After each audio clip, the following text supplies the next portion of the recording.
Welspun India जो already चल चुका है आज करीब I think it's up nearly 5%, फिर भी यहाँ से अपसाइड अभी भी बाकी है. लीडिंग होम टेक्सटाइल एक्सपोर्टर है इंडिया से, and the big markets are US और यूरोप, और वहाँ पे already I mean home front पे काफी फोकस हो गया है पोस्ट कोविड. और उसके कारण यदि यूएस इंपोर्ट्स देखें तो टेरी टॉवल्स में नियरली 20% ग्रोथ दिखाया है, बेडशीट्स में नियरली 47% का ग्रोथ दिखाया है. And Welspun has India's largest share in exports for home textiles. और इन लोग इनका जो कैपेसिटी है वो भी बढ़ा रहे हैं, which should increase the turnover by about 1200 crores. और एडवांस टेक्सटाइल्स में भी है, जैसे डिसइंफेक्टेड वाइप्स जो पोस्ट कोविड काफी इसमें डिमांड बढ़ गया है.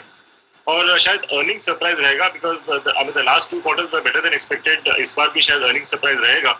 आई think that be the trigger to take the stock to about 98.